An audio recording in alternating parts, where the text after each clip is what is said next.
जय हिंद। आज के इस वीडियो में हम लोग मैथ से संबंधित कुछ महत्वपूर्ण प्रश्नों पर विचार करने वाले हैं, है ना। आइए देखिए क्वेश्चन नंबर पहला क्या कहता है। कहता है कि 100 किलोमीटर प्रति घंटा, है ना, की चाल से चलती हुई ट्रेन जो है बी एक दूसरी ट्रेन सी को उसी दिशा में जा रही है 2 मिनट में पार कर लेता है।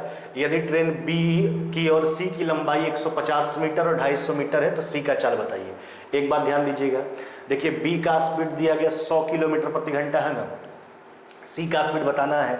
अब देखिए सेम डायरेक्शन है, जिस दिशा में बी जा रहा था तो बी उसी दिशा में जा रही ट्रेन सी को जो है बी पार कर जाता है। अच्छा, इसका मतलब बी सी को पार कर जाए, इसका मतलब बी का स्पीड सी की अपेक्षा ज़्यादा होगा।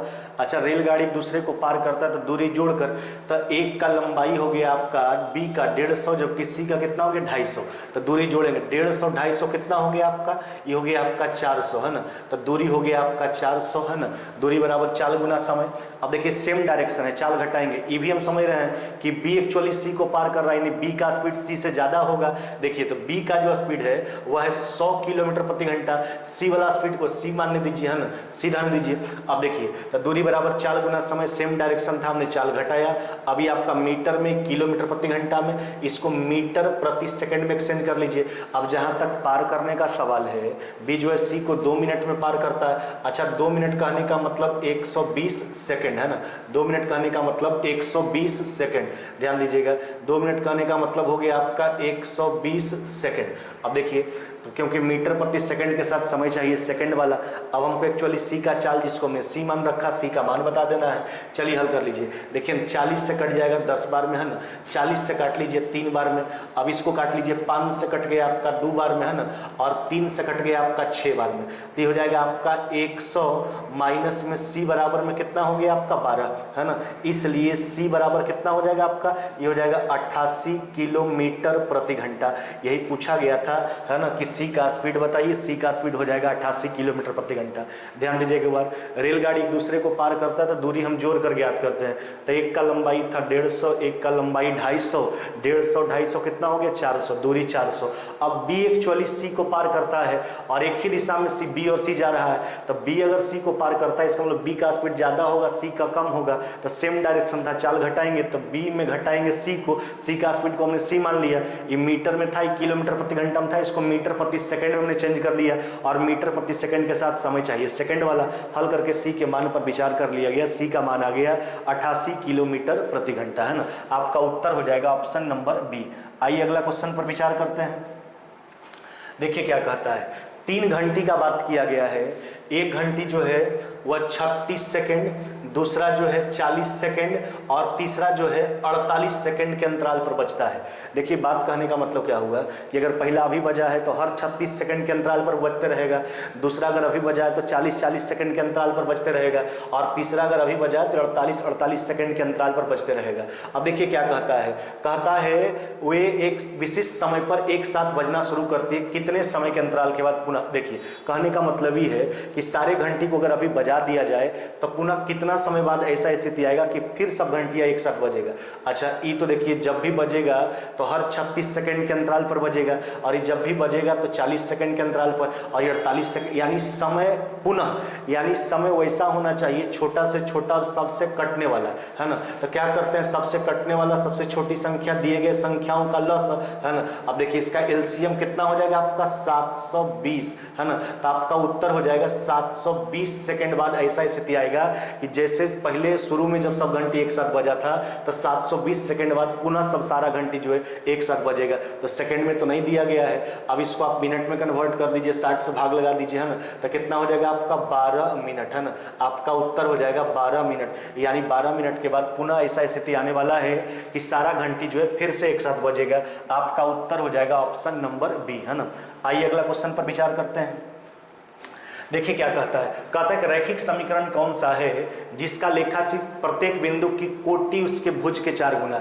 देखिए भुज और कोटि के बारे में समझिए। जहां तक भुज का सवाल है तो भुज का मतलब क्या होता है, मूल बिंदु से एक्स एक्सिस पर अगर किसी बिंदु का दूरी को मापा जाता है तो उसी को नाम दिया गया भुज, जिसको आप एक्स निर्देशांक कहते हैं ना। जबकि कोटि का मतलब होता है मूल बिंदु से, है ना, बाई एक्सिस पर मापी गई किसी बिंदु की दूरी को जो है कोटि कहा जाता है, जिसको अंग्रेजी में ऑर्डिनेट कहा जाता है। इसको बाई निर्देशांक आप बोल सकते हैं। तो क्या बोले, फिर से सुनिए, मूल बिंदु से एक्स एक्सिस पर अगर किसी बिंदु की दूरी को मापेंगे, है ना, तो उसको भुज कहा जाता है, उसको एक्स निर्देशांक भी आप बोल सकते हैं, है ना, अंग्रेजी में उसको अब्सिसा बोला जाता है। जबकि मूल बिंदु से बाई एक्सिस पर अगर किसी बिंदु का दूरी मापा जाता है तो उसको कोटि कहा जाता है ना, यानी बाई निर्देशांक, अंग्रेजी में उसको ऑर्डिनेट कहा जाता है। तब भुज कहने का मतलब एक्स निर्देशांक, जबकि कोटि कहने का मतलब बाई निर्देशांक। अब देखिए क्या कहता है, तो लेखा चित्र प्रत्येक बिंदु की कोटि यानी बाई जो है भुज का 4 गुना, ये तो नॉर्मल बात है, यानी बाई जो है भुज का 4 गुना, तो बाई बराबर कितना हो जाएगा आपका 4x। आपको हम बताए हैं कि एक्स निर्देशांक हो गया आपका भुज, जबकि बाई निर्देशांक आपका क्या हो जाएगा कोटि। तब कोटि यानी बाई भुज का 4 गुना यानी 4x, आपका उत्तर हो जाएगा बाई बराबर कितना हो जाएगा 4x, बाई बराबर 4x। ऑप्शन नंबर क्या हो जाएगा आपका बी, है ना। आइए अगला क्वेश्चन पर विचार करते हैं। देखिए क्या कहता है, कहता है मुकेश के पास सोहम से दुगना धनराशि है, जबकि सोहम के पास पंकज से 50% अधिक धनराशि है। यदि उसके पास औसतन धनराशि 110 रुपया है तो मुकेश के पास कितना धनराशि। देखिए बात किसका किसका, देखिए बात हो गया आपका मुकेश का, बात हो गया आपका सोहम का, और बात किसका हो गया पंकज का। तब मुकेश के पास सोहम से दुगना धनराशि है, जबकि सोहम के पास पंकज से 50% ज्यादा। देखिए पंकज का राशि को अगर हम 100 मानते हैं, है ना, तो सोहम के पास पंकज से 50% ज्यादा, तो 100 से 50% ज्यादा कितना हो जाएगा 150। जबकि मुकेश के पास सोहम से दुगना, तो सोहम का दुगना करेंगे तो कितना हो जाएगा 300। अब देखिए कॉमन कितना है 50, हटा दीजिए, तो ये हो जाएगा आपका 6 और ये हो जाएगा आपका 3 और ये कितना हो गया आपका 2। यह जो निकाला हमने, यह तीनों के धनराशि के बीच का रेशियो निकल के आ गया। अब देखिए क्या कहता है, तीनों का औसतन धनराशि जो है वह औसतन धनराशि कितना है 110। आपसे पूछा किसका गया, मुकेश का पूछा है। देखिए तीनों का औसत मान है। अच्छा, औसत को जोगफल में कन्वर्ट करने के लिए क्या करते हैं, नंबर ऑफ क्वांटिटी से गुना करते हैं। तो 3 व्यक्ति का चर्चा है, ये तीनों का योग हो गया। अब देखिए तीनों का, देखिए तो तीनों का यूनिट कितना, 6 3 9 2 कितना हो गया आपका 11। तो 11 यूनिट बराबर इतना, एक यूनिट का मान निकाल लिया गया। अब आपसे मुकेश का पूछा गया, इसका यूनिट मान कितना है आपका 6। चलिए 11 से काट लीजिए 10 बार में, आपका उत्तर कितना हो जाएगा 180, है ना। यानी मुकेश का धनराशि पूछा गया था, मुकेश का धनराशि कितना हो जाएगा आपका 180। ऑप्शन नंबर क्या हो जाएगा आपका सी, है ना, मुकेश का राशि पूछा गया था 180। चलिए अगला क्वेश्चन पर विचार करते हैं। देखिए क्या कहता है, कहता ए किसी काम का 2/5 भाग 9 दिन में। देखिए ध्यान दीजिएगा, अच्छा सोचिए ना, तो 9 दिन में 2/5 भाग करता है तो पूरा के लिए तो ज़्यादा समय लेगा, तो 5/2 यानी ए का पर्सनल टाइम कितना हो गया आपका 45 कितना हो गया आपका 2। अब आगे सोचिए, कहता है और फिर बी आ जाता है, दोनों मिलकर शेष काम को 6 दिन में। अब देखिए अब दोनों मिलकर काम करता है, अब सोचिएगा तो 6 दिन में कितना काम किया दोनों मिलकर।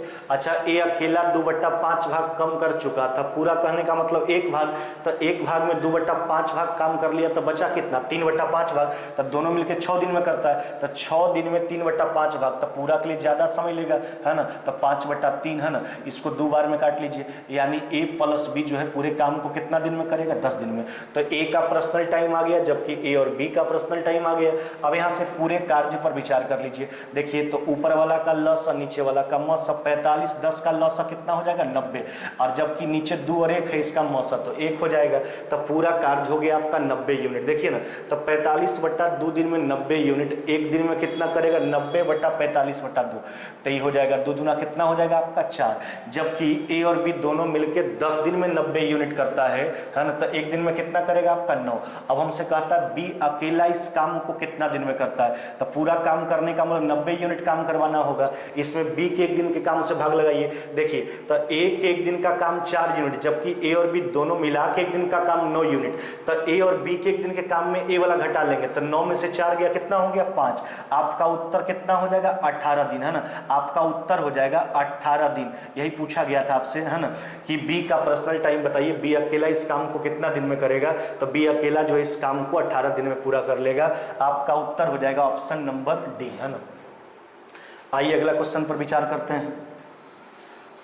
देखिए क्या कहता है, कहता है कोई दुकानदार जो है 10% लाभ पर चावल को बेचता है और वास्तविक तौल से 30% कम बाट का प्रयोग करता है, उसका लाभ का प्रतिशत पूछा। सोचिए, देखिए लाभ दोनों तरीका से कमाता है, एक तो लाभ पर बेचता भी है और उसके बाद कम बाट यानी डंडी भी मार ले रहा है, तो लाभ पूरे लाभ का प्रतिशत बताना। देखिए बात समझिएगा, मान लेते हैं कि दुकानदार का जो 1 केजी का लागत है वह 100 रुपया है, तो इसको 10% लाभ पर बेचता है तो 110 में बेचता है। लेकिन ये कहता क्या है, कहता 10% लाभ पर बेचता जरूर है, लेकिन ये कम बाट का प्रयोग करता है तो डंडी भी मारता है, तो 30% कम तोलता है। कहने का मतलब 1000 ग्राम के बदले 1 केजी के बदले 30% कम, यानी 700 ग्राम का ही वजन करता है। देखिए 1000 ग्राम का क्रय मूल्य 100 रुपया, तो 700 ग्राम का कितना हो जाएगा आपका 70 रुपया, यानी हकीकत में वो 70 रुपया का ही सामान दे रहा है और बेच कितना रहा हमें 110 में। तो पूरा लाभ प्रतिशत देख लीजिए, यहाँ पर लाभ कितना का हो गया 40 का, कहाँ से हुआ 70 से, तो 40 जो है वह 70 का कितना परसेंट है, तो 400/7 यानी 57 पूर्णांक है ना, 1 कितना हो जाएगा आपका 7%, इतना प्रतिशत का लाभ हो जाएगा है ना। आपका उत्तर हो जाएगा ऑप्शन नंबर बी है ना। चलिए अगला क्वेश्चन पर विचार करते हैं। देखिए क्या कहता है, कहता 2 वर्ष के लिए 5% वार्षिक ब्याज की दर पर जो है निवेशित किसी धनराशि पर चक्रवृद्धि ब्याज 328 रुपया है, तो कहता उसी धनराशि पर उसी दर से उतना ही समय अवधि के लिए साधारण ब्याज पूछा। देखिए ना, सेम रेट का 2 साल का चक्रवृद्धि ब्याज 328 रुपया 5% के हिसाब से, तो वही 2 साल का वही रेट से साधारण ब्याज पूछा। अच्छा 5% रेट है वार्षिक, तो 2 साल का चक्रवृद्धि ब्याज का रेट निकाल लीजिए। देखिए तो पहला साल तो 5% ही होगा, अगला साल 5% होगा, फिर 5 का ब्याज भी लगेगा चक्रवृद्धि ब्याज में है ना। तो यह जो रेट आ गया वह हो गया 10 कितना हो गया आपका 25%। देखिए हो गया आपका 10.25%, 2 साल का चक्रवृद्धि ब्याज का रेट आ गया, जबकि 2 साल का जो राशि है चक्रवृद्धि ब्याज का वह कितना है आपका 328। सोचिए 328 है जो 10.25% का मान है, 1% का मान निकाल लिया गया। अब हमसे कहता क्या है, उतना ही समय अवधि के लिए साधारण ब्याज, तो 2 साल का साधारण ब्याज पूछा। साधारण ब्याज हर वर्ष का बराबर होता है, अगर 1 साल का 5% रेट है तो 2 साल का कितना हो जाएगा आपका 10%, यही 10% का मान बता देना। यहाँ से दशमलव हटाइए कितना हो जाएगा आपका 100। अब देखो ना 25 से काट लीजिए कितना बार में 4 बार में, ये हो जाएगा 4 कितना हो गया 1, इसको काटिए 8 बार में, 8 चौका 32 कितना हो जाएगा आपका 320 रुपया है ना, कितना हो जाएगा 320 रुपया। आपका उत्तर हो जाएगा ऑप्शन नंबर ए। यही पूछा गया था कि 2 साल का साधारण ब्याज बताइए, 2 साल का साधारण ब्याज कितना हो जाएगा आपका 320 है ना। आइए अगला क्वेश्चन पर विचार करते हैं। देखिए क्या कहता है एक व्यापारी जो है किसी वस्तु का मूल्य जो है उसके उत्पादन लागत पर 40% की वृद्धि पर तय करता है ना, और वह 20% छूट पर बेचकर जो 48 रुपया का मुनाफा कमाता है। उत्पादन का लागत पूछा गया, ध्यान दीजिएगा। देखिए उत्पादन कीमत को हम मान लेते हैं कितना 100 रुपया मान लिए। अब अपना उत्पादन लागत पर 40% वृद्धि करके कीमत को रखता है, तो 100 रुपया का सामान था, 140 रुपया का मोहर लगाया, लेकिन बेचने के समय 20% का डिस्काउंट देता है। अच्छा 20% का डिस्काउंट दीजिए, यानी 80 बटा कितना हो गया आपका 100। चलिए इसको काट लीजिए, कहने का मतलब 100 अनुपात कितना हो गया आपका 112। यह जो हो गया आपका क्रयमूल्य और विक्रयमूल्य के बीच का रेशियो आ गया। अब कहता क्या है, उसका लाभ 48 रुपया है, उत्पादन कीमत पूछा। देखिए लाभ उसको जो होता है वो 48 रुपया का है, तो क्रयमूल्य 100 यूनिट, विक्रयमूल्य 112 यूनिट, यूनिट के रूप में अगर लाभ देखा जाए तो लाभ 12 यूनिट का है, तो 12 यूनिट बराबर 48, 1 यूनिट का मान निकाल लिया गया। आपसे उत्पादन लागत पूछा, यानी 100 यूनिट का मान बता देना है। चलिए अब इसको काट लीजिए 4 बार में, आपका उत्तर कितना हो जाएगा 400 रुपया है ना, कितना हो जाएगा 400 रुपया। आपका उत्तर हो जाएगा ऑप्शन नंबर सी है ना। आइए अगला क्वेश्चन पर विचार करते हैं। देखिए कहता है एक्स स्क्वायर है ना प्लस में वाई स्क्वायर है ना, और प्लस में 2x प्लस में 1 बराबर कितना हो गया 0। अब हमसे कहता क्या है, x पर पावर 31 प्लस में y पर पावर 35 का मान बताना है। देखिए पहले इसको प्रोसेस से बना लीजिए आप। देखिए इसको बनाने के लिए क्या करते हैं, वर्ग के रूप में लिखना पड़ता है। तो ये हो गया आपका एक्स स्क्वायर प्लस में 2x है ना, प्लस में 1 को एक साथ कर लीजिए। अब प्लस में वाई स्क्वायर बराबर में कितना हो गया 0। अब इसको लिखेंगे हम x प्लस 1 का होल स्क्वायर, और यहाँ पर लिखेंगे y प्लस में 0 का होल स्क्वायर, है ना, बराबर में कितना हो गया आपका 0। अब देख लीजिए ना, ये हो गया आपका x प्लस 1 का होल स्क्वायर, ये हो गया y प्लस 0 का होल स्क्वायर लिख दिए। देख लीजिए अब तोड़ के x स्क्वायर प्लस में 2ab प्लस में b स्क्वायर, इसको तोड़िएगा तो a स्क्वायर, अब 2a भी 0 और b स्क्वायर भी 0। अब देखिए बारी बारी से 0 के जब बराबर करेंगे तो x बराबर कितना हो जाएगा -1, और जबकि y बराबर कितना हो जाएगा आपका 0। अब हमसे कहता क्या है, कहता x पर पावर 31 प्लस में y पर पावर 35 का मान बताना है। तो हो जाएगा आपका -1 पर पावर 31, अब प्लस में 0 पर पावर कितना हो गया 35। देखिए 1 पर पावर कितना हो रखिएगा, मान तो एक ही आने वाला है, बशर्ते माइनस पर पावर सम संख्या मान पॉजिटिव, माइनस पर पावर विषम संख्या मान नेगेटिव, ये तो 0 हो जाएगा। आपका उत्तर हो जाएगा -1। ऑप्शन नंबर क्या हो जाएगा ए। अब देखिए इतना तक जो आप काम किए हैं, है ना, इसके बदले एक दूसरा तरीका आपको बता रहे हैं, या तो आप प्रोसेस से बना सकते हैं, नहीं तो ध्यान रखिएगा कि अगर आपको इस तरह सा फॉर्मेट दे दिया जाए, है ना, x स्क्वायर, है ना, प्लस में y स्क्वायर प्लस में ax, है ना, प्लस में by, है ना, प्लस में c बराबर 0 का फॉर्मेट दिया हुआ, इस तरह का फॉर्मेट अगर आया आपके एग्जाम में, है ना, तो कुछ नहीं करना होता है, आप जिसका भी मान निकालते हैं x का चाहे y का, अगर x का मान निकालते हैं तो x के गुणांक का चिन्ह बदल के लिख देंगे और 2 से भाग दे देंगे। अगर y का मान निकालना होता है तो y के गुणांक का चिन्ह बदल कर 2 से भाग दिया जाता है। अब वैसे एक बार बना के सोच के देखिए, अब डायरेक्ट बनाते हैं।